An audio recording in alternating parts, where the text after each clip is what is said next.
questions through the webinar. So we've had some quite good interaction going on as you've been talking, people getting really interested in some of the topics. So I'd like to put a few of those to you now. Kicking off, I think, with a one that a lot of marketers find quite a sticky issue. I'd summarise it as demonstrating return on investment, I guess. The questioner is handling the rebranding following a parent company divesting its holding in the smaller unit they're part of. And management are starting to think that the rebrand budget looks a bit high. And the question is, how can you convince them in that situation of the value that a new brand identity can bring? Right. Yeah. It's amazing how emotive that change is. It's amazing how often the media will seize upon the price of a rebrand program, and then everything will be hinged on the logo, as it were, or a change of colour. And often what isn't communicated in those sorts of news stories is the fact that there's a lot of work that goes on in understanding the culture of the organisation, and if a real change is going to be possible, that catalyst for change is going to have to come through the values and that sharing and understanding of what it means to be part of the organisation, and that's going to take a lot of work. And I think an important part of this is also recognising that marketers and brand managers need to work with HR and employer brand managers as we sort of find that meeting place in the middle over the brand, working together collaboratively. And my experience has been with so many organisations that HR and marketing are often quite distant to one another.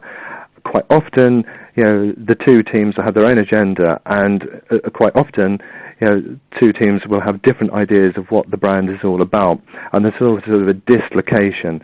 So obviously there's a lot of work that needs to be done. So it's difficult to to explain any one particular budget without seeing the costs involved. But there is a lot of work involved, and I think working in branding, so often all the emotion and vitriol and all the sort of the stories and news that flare up around the cost of a rebrand always seem to focus on the visual identity.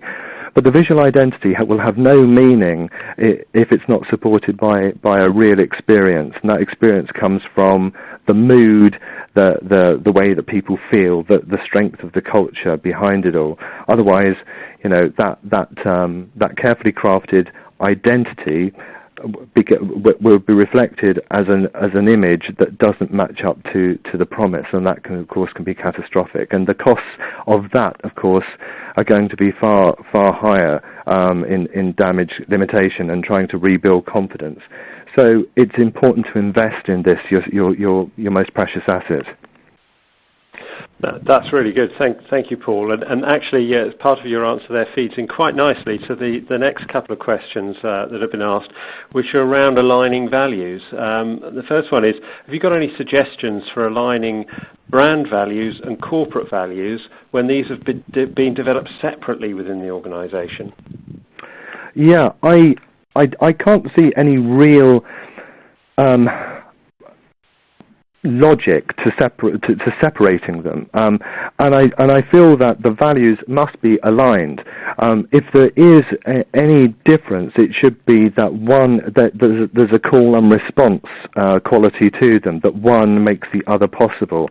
But if there is a disconnect, then it suggests that there is disconnect within the organisation. So there has to be alignment, and whoever is responsible for each set of values, those two parties need to come together and work together and find what is that that unites that set of values. Because those values really, I really passionately feel there should just be one set of values in the organisation, and that the behaviours that support those values then work by job role, by position, by level within the organisation, and we interpret them. And this is also quite evident in international global organisations where you'll have a set of values that might have been created in one country and of course have to be translated and something might be lost in the translation. So we have to be really careful. Do we have a global brand, or do we have localized interpretation of what those values mean? So I strongly advise that the person that asked that question and people that recognise that issue of being involved in aligning those values and putting together a working group to understand the difference between them. What is the difference? Can we align them? Can one drive and support the other? So we have unity, because otherwise you end up with lots of different layers of different subsets, and you end up with a sort of a schizophrenic approach to the business.